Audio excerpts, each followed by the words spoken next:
Shalom Betel Youth dan Betel Teens, apa kabarnya hari ini? Saya percaya kita masih menikmati sukacita yang datang daripada Tuhan. Pagi hari ini sebelum kita mendengarkan isi hati Tuhan, mari kita teduhkan hati kita tunduk kepala, kita bersatu di dalam doa. Kami mengucap syukur Tuhan buat pagi hari ini, kami bisa menikmati anugerah dan kasih sayang Tuhan semua karena kepercayaan-Mu, karena pribadi Roh Allah yang memenuhi hati kami. Sebentar kami mendengarkan isi hati-Mu Tuhan, berbicaralah Engkau. Kami siap mendengarkan isi hati Tuhan. Di dalam nama Tuhan Yesus, kami berdoa dan mengucap syukur. Amin.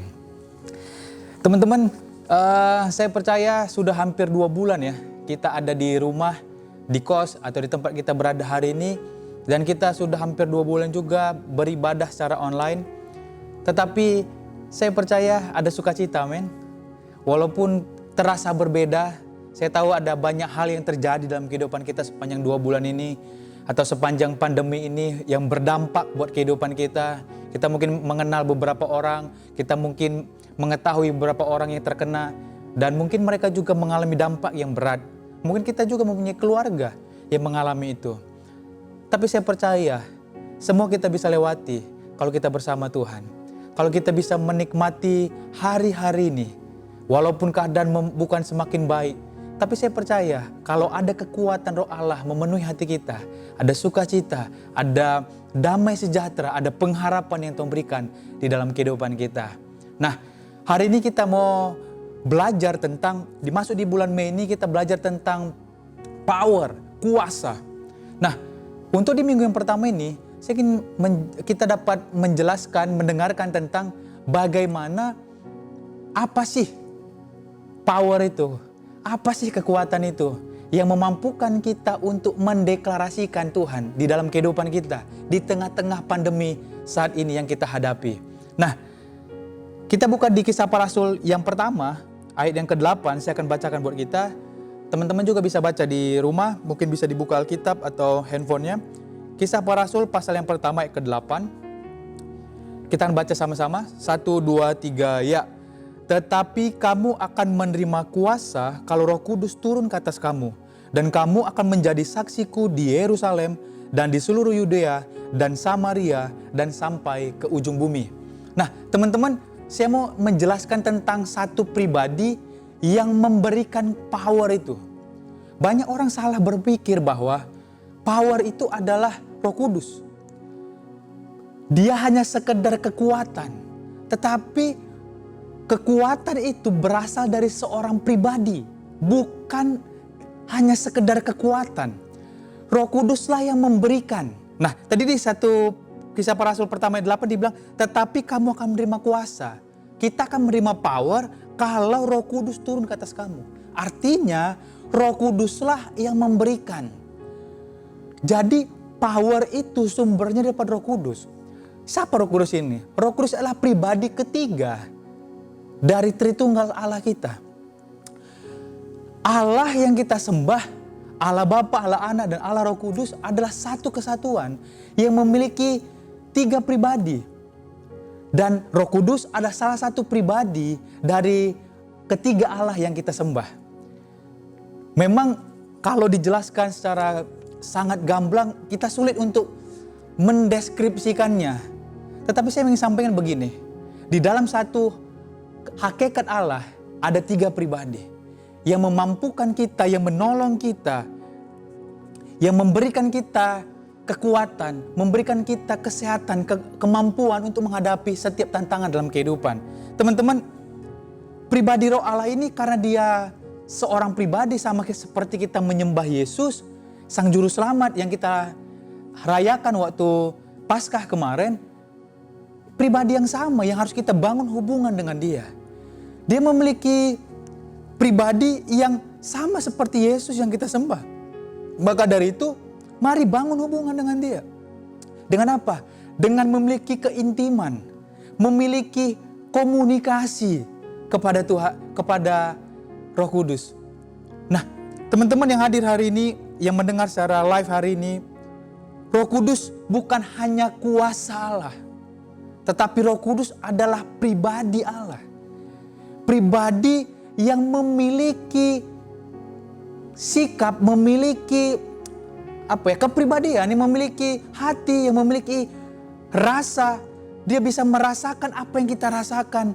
Dia bisa merasakan bagaimana kekhawatiran, kegetiran kita hadapi dengan masa-masa pandemi hari-hari ini. Teman-teman yang mendengar hari ini secara online, pribadi Roh Allah lah yang memberikan kita kekuatan untuk menghadapi setiap tantangan kehidupan.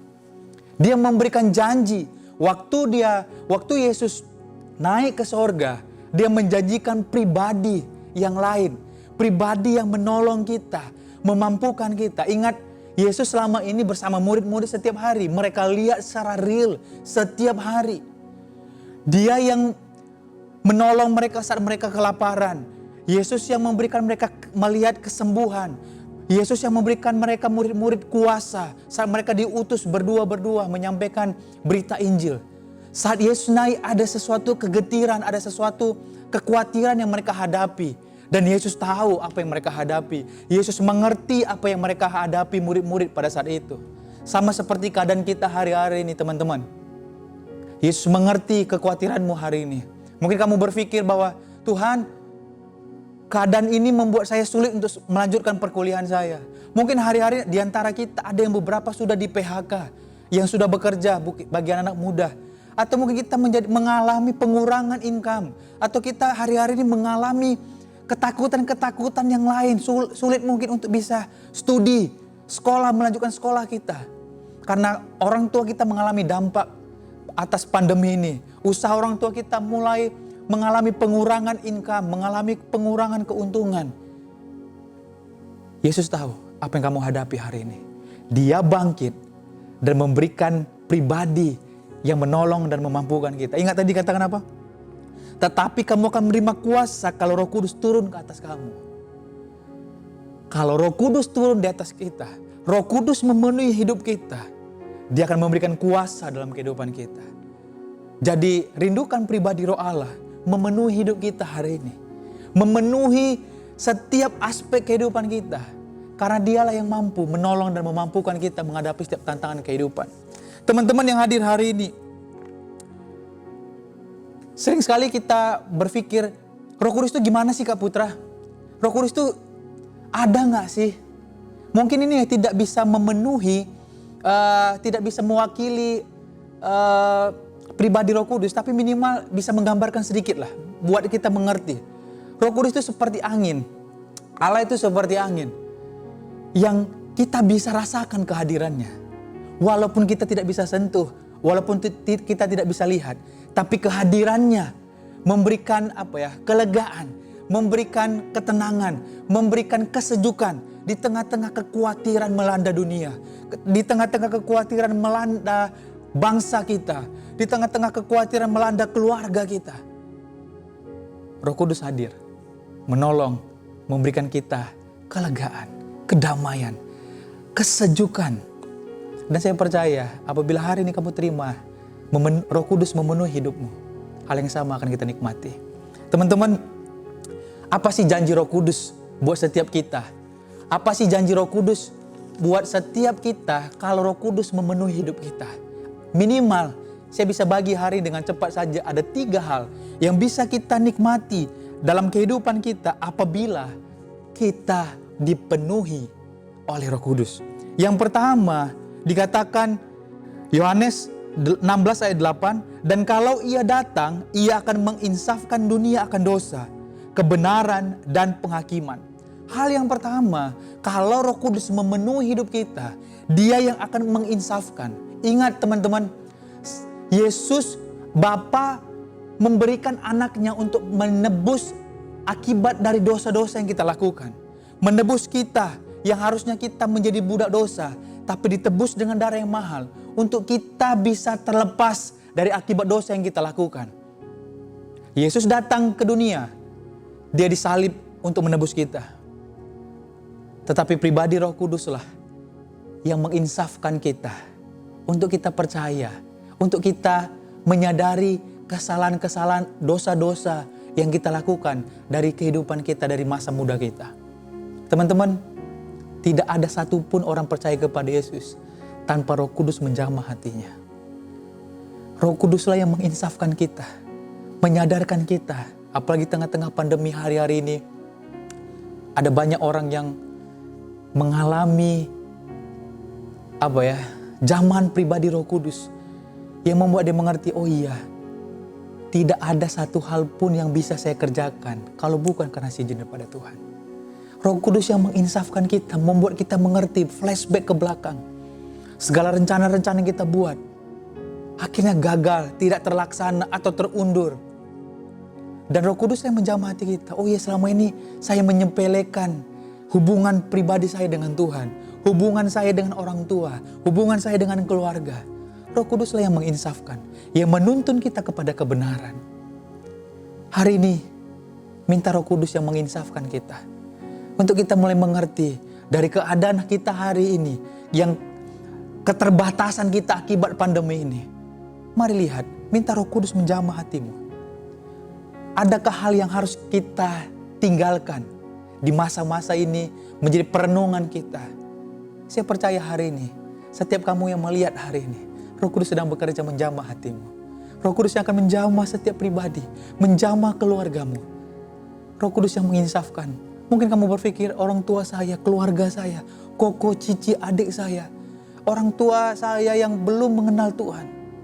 Minta Roh Kudus menjamah hatinya. Bukan hanya pribadimu, tapi keluargamu. Kalau Roh Kudus menginsafkan, kalau Roh Kudus menjamah hati mereka, mereka akan sadar dan kembali kepada Tuhan. Minta pribadi Roh Kudus itu memenuhi hidupmu, memenuhi hidup pribadi lepas pribadi keluargamu, teman-temanmu, pasanganmu, siapapun. Berdoa, minta Roh Kudus memenuhi hati mereka. Hanya Roh Kudus yang mampu menginsafkan setiap hati manusia. Saat Petrus ngomong kepada Tuhan Yesus, Engkaulah anak Allah. Yesus bilang apa? Petrus, bersyukur kamu bisa mengatakan itu. Tapi bukan kamu yang mengatakan, tapi Roh Allah. Hanya Roh Allah yang memampukan kita menyatakan kebenaran, menyatakan sesuatu hal yang bengkok, meluruskan hal yang bengkok, memperbaiki sesuatu hal yang rusak, memperbaiki suasana yang mungkin sudah kelam. Hanya pribadi Roh Allah. Kalau hari ini engkau mengalami keluarga yang akibat 2 bulan bersama-sama di karantina di rumah, bersama-sama di rumah mungkin terbatas untuk keluar, mungkin terjadi percekcokan, terjadi hal-hal yang tidak diinginkan, malah bukan menjadi lebih rukun. Tapi hari ini saya berdoa, Roh Kudus, pribadi Roh Kuduslah yang memberikan damai sejahtera. Roh Kudus yang menginsafkan satu dengan yang lain. Hari ini, saat ini juga, Roh Kudus siap bekerja. Minta kepada Dia. Karena Dia pribadi yang siap mendengar, merasakan apa yang kita rasakan. Saya sangat percaya sekali, kalau Roh Kudus yang menjamah, hati yang keras apapun akan mampu dilembutkan apabila Roh Kudus yang menjamah hatinya. Teman-teman, kemarin saya mendengar satu tokoh di ibadah hari Minggu, Pak Rubin sudah saya dengar beberapa kali menyampaikan ini, tapi saya sangat diberkati sekali. Ini salah satu contoh, satu tokoh yang bernama Tatsuya Shindo, seorang pemimpin di Yakuza. Dan kita tahu, kalau teman-teman tahu bahwa organisasi ini atau gangster ini adalah gangster yang sangat besar di Jepang, yang cukup ditakuti. Dan Tatsuya Shindo adalah orang yang mengalami perjumpaan pribadi dengan Tuhan. Dia mengalami kebenaran, diinsafkan. Saya percaya itu karena Roh Allah. Tidak ada satu orang pun, saya ulang lagi, tidak ada satu orang pun yang mampu insaf tanpa pekerjaan Roh Kudus. Teman-teman yang hadir hari ini, Tatsuya Shindo, seorang kepala gangster, kalau Roh Kudus telah jamah, dia berubah menjadi seorang pastor yang melayani begitu banyak, lebih banyak kata Pak Rubin, orang-orang yang selama ini mengikuti dia di Yakuza, bahkan musuh-musuhnya juga. Akibat kehidupannya yang berubah, banyak orang juga terinspirasi dan akhirnya berubah. Dimulai dari apa? Satu pribadi yang diinsafkan oleh Roh Allah. Teman-teman yang hadir hari ini, apabila kamu ada orang keluarga yang kamu rasa mereka perlu diinsafkan oleh Roh Kudus, berdoa bagi mereka. Minta Roh Allah menjamah. Satu tokoh lagi yang kita tahu, sangat terkenal, yaitu Justin Bieber. Seorang penyanyi yang sangat terkenal dari masa remaja, yang terkenal viral mulai dari YouTube-nya. Dan kita tahu banyak hal yang dia lakukan, prostitusi, ketergantungan obat-obatan, dan kehidupannya tidak menjadi berkat. Tetapi saat Roh Kudus menjamah hatinya, seorang mentor dari Hillsong, Carl Lentz, dia mementoring Justin Bieber. Saya senang dengan kalimatnya, saya baca waktu saya googling. Dia dengan pasangannya tidak melakukan hubungan seks sampai pernikahan. Saat mereka di pernikahan kudus. Teman-teman, dia yang hidupnya begitu jahat, begitu bengis, hidup dalam prostitusi. Sampai katanya dia kalau dia stres, dia datang ke prostitusi. Dia mabuk-mabuk, dia ketergantungan obat-obatan. Tapi kalau Roh Kudus yang menginsafkan, tidak ada hati yang mampu kuat kalau Roh Kudus yang menjamah. Percayalah, Roh Kudus mampu menjamah hidupmu. Roh Kudus mampu menjamah keluargamu. Roh Kudus mampu menjamah orang-orang yang kamu kasihi. Mari berdoa minta Roh Kudus menjamah mereka. Hal yang pertama yang Roh Kudus mampu kerjakan dalam kehidupanmu, kalau Roh Kudus memenuhi kita, janji yang pertama, dia akan menginsyafkan, menuntun kita kepada kebenaran. Yang kedua, dalam Yohanes 14 ayat 16 saya akan bacakan buat kita. Yohanes 14 ayat 16, Aku akan minta kepada Bapa dan Ia akan memberikan kepadamu seorang penolong yang lain, supaya Ia menyertai kamu selama-lamanya.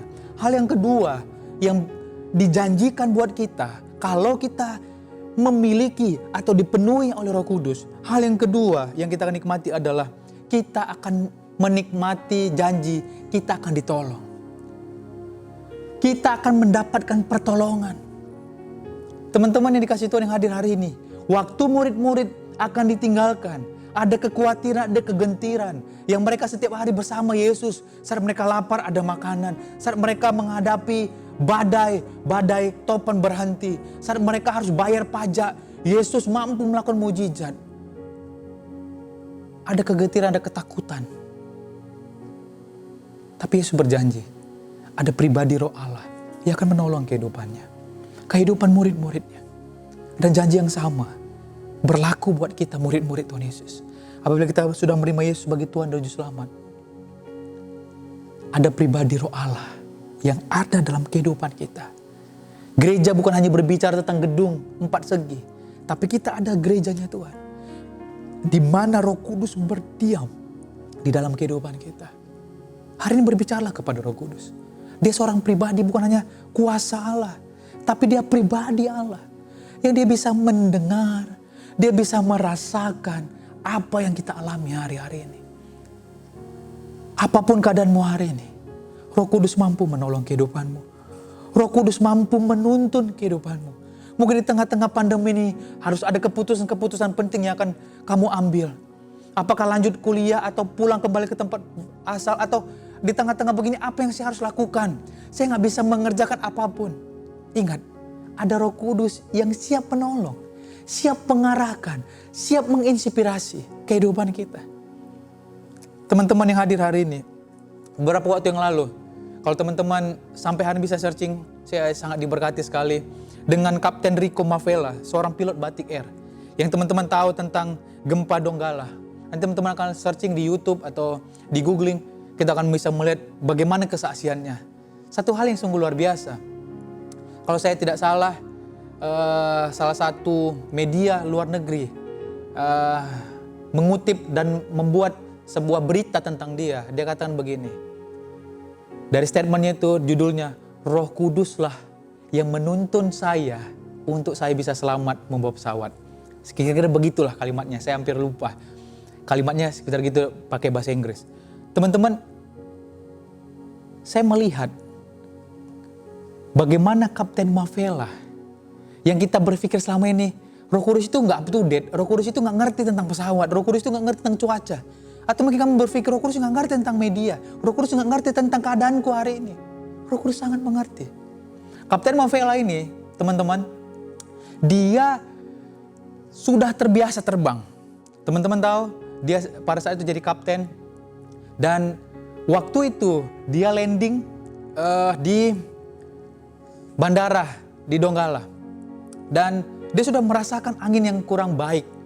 Teman-teman, kalau teman-teman searching nanti, itu bandaranya itu diapit gunung. Jadi anginnya itu di atas dengan di bawah itu sangat berbeda. Itu mempengaruhi pesawat untuk bisa landing dengan baik. Dan itu sering sekali membuat pesawat itu landingnya delay dan take off-nya pun delay. Nah, di sana itu terbiasa 7-10 menit katanya. Biasanya untuk delay itu take off-nya. Dan teman-teman tahu, waktu pesawatnya landing, dia sudah merasakan suatu hal yang gak baik. Waktu landing, kebiasaan para pilot, kru pesawat terbang biasanya selalu ngomong mau dibeliin makan apa. Atau mereka biasa keluar foto-foto. Nah, kalau teman-teman yang searching atau follow Instagram, ada pilot, salah satu pilot yang senang bikin vlog. Nah, teman-teman bisa lihat kebiasaan mereka untuk foto-foto di bandara, apalagi mereka baru pertama ada di bandara sana.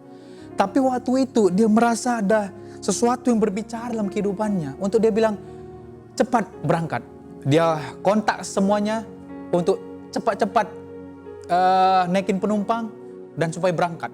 Nah, salah satu pramugari kalau saya tidak salah, sudah pesan makanan. Dan makanan itu gak sempat dibawa. Kenapa? Waktu dia tanya semua penumpang sudah naik, dia langsung tutup. Dia minta kru di bawah, kru di bandara untuk tutup pintu, untuk siap berangkat. Dan teman-teman tahu, kalau kebiasaan take off, itu kebiasaannya adalah dari kaptennya yang akan melakukan list dan co-pilot yang akan menjalankannya. Dan teman-teman tahu, waktu mereka sudah masuk di runway dan siap untuk take off, biasa checklist persatu. Ada mungkin 10-15 checklist katanya, yang harus di checklist untuk sebelum mereka take off. Tetapi masih ada 3 atau 5 lagi, saya lupa. Teman-teman bisa lihat lengkapnya di YouTube. Dia lewatkan. Itu sebelum mereka lepas landas, harus setengah power dikeluarkan dan tahan brake. Nah, setelah mereka tahan brake, baru di checklist satu persatu. Dan waktu itu, Kapten Mavela ada gerakan dalam hatinya untuk cepat langsung. Dan itu harusnya bukan Kapten Mavela, harus co-pilot yang harus tekan power untuk full untuk siap berangkat. Co-pilotnya sedikit bingung, kru cabin juga bingung. Tapi teman-teman tahu, setelah mereka take off, teman-teman akhirnya tahu ceritanya bagaimana bandara juga hancur, dari tower juga yang mendirect pesawat untuk terbang juga akhirnya kita tahu meninggal, dan juga orang Kristen, orang percaya. Teman-teman, kalau dia tidak mendengar saja, akhirnya mereka semuanya akhirnya meninggal satu pesawat. Saya percaya begini, Roh Kudus sangat up to date dengan segala aspek kehidupan kita. Roh Kudus tahu apa yang kamu alami hari ini. Roh Kudus mengerti, sangat mengerti apa yang kau hadapi hari ini. Percayalah, Yesus naik ke surga di hari Pentakosta. Roh Kudus dicurahkan buat setiap kita. Pribadi Roh Allah ada dalam kehidupan kita. Berbicaralah kepada pribadi itu. Minta Roh Kudus tolong saya. Dia akan menolong, memampukan kita. Kita masuk ke poin yang ketiga. Yang pertama tadi, kalau Roh Kudus itu ada dalam kehidupan kita, dia akan menginsafkan. Yang kedua, Roh Kudus akan menolong kita. Yang ketiga, Roh Kudus akan memampukan kita menjadi saksi. Dalam Kisah Para Rasul 1 ayat 8 yang kita baca di pertama tadi, saya akan baca ulang. Tetapi kamu akan menerima kuasa kalau Roh Kudus turun ke atas kamu, dan kamu akan menjadi saksiku di Yerusalem dan di seluruh Yudea dan Samaria dan sampai ke ujung bumi. Teman-teman yang hadir hari ini, yang saya kasihi, melalui ibadah live hari ini, saya mau mendorong kita. Keadaan kita terjadi hari ini bukan hanya sekedar supaya kita melihat campur tangan Tuhan, bahwa Tuhan menolong kita, memberikan kita kekuatan saja. Tapi Roh Kudus yang sama memampukan kita untuk terus mendeklarasikan Tuhan dari kehidupan kita. Di tengah-tengah pandemi ini yang terjadi, wabah yang terjadi, kita masih bisa menjadi saksi Tuhan. Kalau Roh Kudus turun ke atas kita, kita akan menerima kuasa untuk menjadi saksi. Ada kuasa yang Tuhan berikan dalam kehidupan kita untuk membuat kita menjadi saksi. memberikan kita kemampuan untuk menjadi saksi dimanapun kita berada, bagaimanapun keadaan kita hari ini. Roh Kudus bukan hanya menuntun kita apa yang harus dilakukan, tapi Roh Kudus juga memampukan kita dengan apa yang kita lakukan. Kehidupan kita menjadi berkat bagi orang lain. Kehidupan kita menginspirasi bagi orang lain. Kehidupan kita menyatakan Kristus yang hidup dalam kehidupan kita. Bukan sekedar apa yang kita katakan saja, tapi dari kehidupan kita, dari tindakan kita, dari apa yang kita hasilkan. Orang melihat Yesus dalam kehidupan kita. Sebab kita ada suratan Kristus. Tahun ini tahun menyatakan, mendeklarasikan Tuhan. Bukan hanya sekedar perkataan, tapi dari kehidupan kita. Di tengah-tengah pandemi hari ini, saya percaya kalau Roh Kudus memenuhi hidup kita, Roh Kudus memampukan kita, memberikan kita kuasa untuk kita menjadi saksi. Mungkin kita bisa menjadi saksi di tengah-tengah keluarga kita. Kita biasanya malas, mulai belajar untuk apa? Rajin. Kita yang biasanya sulit untuk ke dapur, sekedar membantu apa yang bisa dikerjakan. Atau kita mungkin sulit untuk apa? Memperhatikan, mengajari adik-adik kita. Atau kita sulit untuk memperhatikan orang-orang di sekitar kita. Hari-hari ini kita diberikan kesempatan. Untuk apa? Menyatakan Kristus dari kehidupan kita. Orang-orang di sekitar kita harus melihat Yesus dari kehidupan kita. Bukan sekedar ngomong. Apalagi orang tahu kita melayani, orang tua kita tahu kita melayani, adik, koko, cici kita tahu kita melayani, mbak yang di rumah tahu kita melayani, sering ke gereja, sering komsel. Bahkan di pandemi ini kita masih komsel secara online. Tapi kalau kehidupan kita tidak menyatakan Kristus, mendeklarasikan Kristus, bagaimana mereka bisa percaya kepada Tuhan? Bagaimana mereka tertarik kepada Tuhan? Teman-teman muda yang hadir hari ini, Bethel Youth dan Bethel Teens, dimanapun kamu berada hari ini. Saya tutup firman Tuhan hari dengan satu kesaksian, saya sangat diberkati sekali. Mungkin di ibadah hari Minggu ini juga sudah diputar. Mungkin teman-teman tahu, C. Evelyn, dia leader di Bethel Teens Kedoya. Waktu saya mendengar kesaksiannya bagaimana dia tergerak untuk membuat baju bagi para dokter, tenaga medis, APD. Satu hal yang saya lihat momen yang memberkati saya. Dia ngomong begini, di suatu pagi atau suatu hari ya saya lupa. Waktu dia beliau cerita. Dia bertanya kepada Tuhan, apa yang harus saya lakukan di tengah-tengah pandemi ini. Sekedar informasi, bisa cek di Instagramnya, ada di bawah. Beliau seorang fashion designer. Di tengah-tengah pandemi ini tidak ada yang bisa dilakukan, gak ada orang mau pesta. Kalaupun ada, kata C. Evelyn, akan dibubarkan oleh polisi. Dia bertanya kepada Tuhan, Tuhan, apa yang harus saya lakukan? Tuhan berbicara, kalau tidak saya salah, saya lupa.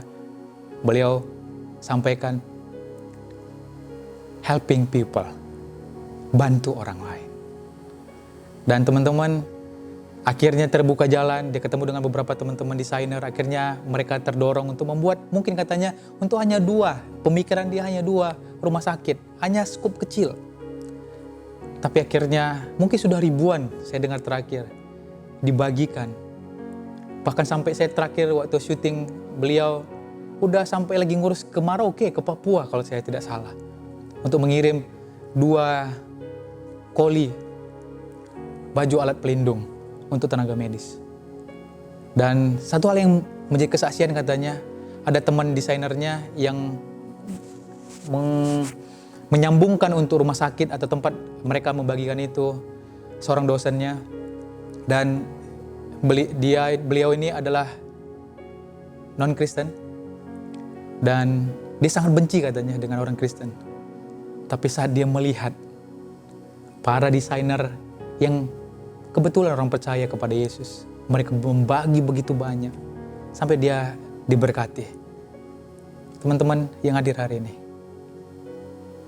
pandemi ini mungkin membuat kita terbatas. Tapi ingat, ada pribadi Roh Kudus yang memberikan kita kuasa untuk menjadi saksi. Saya mendorong kita, anak-anak muda powerful, punya kekuatan yang besar. Ayo, dimulai dari hal yang kecil, dimulai dari sekitar. Mulai sebar, kasih, lakukan sesuatu hal yang menyatakan Kristus hidup dalam kehidupanmu. Dan itu akan memberikan dampak yang luar biasa untuk menjadi saksi dimanapun kamu berada hari ini. Jadi mulai dari keluarga kecil, kakak adik, orang tua, mbak di rumah, orang-orang di sekitarmu. Mulai belajar care sama orang lain. Mungkin ada beberapa teman-teman kita, mungkin kita bisa bertanya kepada mereka, bagaimana keadaan? Saya bersyukur sekali di Youth kita ada gerakan mulai care sama teman-teman. Yang jarang cuma di gereja ketemu say hello setelah ibadah, say hello doang. Sekali mereka japri, mulai punya kepedulian hati. Bertanya, karena ada beberapa teman-teman kita yang pengurangan gaji, ada yang di PHK. Dan apa yang bisa kita kerjakan, kita bantu. Kita bagikan bagi mereka. Apa yang bisa kita lakukan? Sekedar perhatian, doa. Kita bertanya, apa yang bisa saya bantu? Itu sangat memberkati orang lain. Dan menginspirasi mereka. Dan kehidupan kita menjadi saksi bagi mereka. Mari 3 hal ini, kalau Roh Kudus memenuhi hati kita. Kalau Roh Kudus memenuhi kehidupan kita, kita akan diinsafkan dari segala pelanggaran-pelanggaran kita. Berdoa bagi orang tua, keluarga kita yang mungkin mereka belum mengenal Tuhan, agar pribadi Roh Allah memenuhi hati mereka, supaya mereka mengenal pribadi Yesus Kristus sebagai Tuhan dan Juru Selamat, karena Roh Allah menginsafkan hati mereka. Yang kedua, Roh Kudus juga yang menolong kita menghadapi setiap tantangan kehidupan kita. Dan yang ketiga, Roh Kudus juga memampukan kita, memberikan kita kuasa untuk kita menjadi saksi di tengah-tengah keadaan penuh keterbatasan. Saya percaya, C. Evelyn bisa Tuhan pakai untuk jadi berkat. Saya dan kita semua yang ada, yang sedang menonton hari ini. Saya percaya pribadi Roh Allah akan memampukan kita, memberikan kuasa untuk kita menjadi saksi. Amin. Saya akan berdoa buat kita, boleh teduhkan hati kita bersatu di dalam doa. Bapa dalam surga, kami bersyukur buat hari ini. Kami percaya pribadi Roh Allah sedang bekerja saat ini, melawat setiap anak-anak mudamu Tuhan. Baik Bethel Teens dan Bethel Youth yang menonton hari ini. Hamba berdoa di dalam nama Tuhan Yesus. Roh Kudus jamah hati mereka. Roh Kudus lawat hati mereka. Jamah Tuhan. Biar Roh Kudus yang menginsyafkan kami dari segala hal-hal yang masih mengikat kami, yang membuat kami sulit maju dalam Tuhan. Roh Kudus yang menjamah, menuntun kami kepada kebenaran. Kami berdoa juga Tuhan, biar Roh Kudus juga yang menolong setiap kami menghadapi setiap tantangan-tantangan kehidupan, secara khusus dalam menghadapi wabah ini Tuhan. Kami berdoa Roh Kudus yang mampu menolong pribadi kami, menolong keluarga kami, menolong pekerjaan kami, menolong usaha kami. Di dalam nama Tuhan Yesus. Kami berdoa juga Tuhan, biar Roh Kudus juga memampukan kami, memberikan kami kuasa untuk kami bisa menjadi saksi dimanapun kami berada. Bahkan di tengah-tengah segala keterbatasan keadaan kami hari ini. Di tengah-tengah pandemi ini. Kami percaya Roh Kudus yang menolong dan memampukan kami. Terima kasih Tuhan, terima kasih. Kami berdoa Tuhan, jamah setiap anak-anak-Mu yang ada menonton hari ini. Yang di rumah, di dalam nama Tuhan Yesus. Roh Kudus jamah, penuhi hati kami. Dalam nama Tuhan Yesus. Terima kasih Tuhan, terima kasih. Hamba mau berhenti menyampaikan isi hati Tuhan, tapi percaya Roh Kudus tetap akan terus berbicara dan menolong dan memampukan kami. Di dalam nama Tuhan Yesus, kami berdoa dan mengucap syukur. Haleluya, haleluya, amin.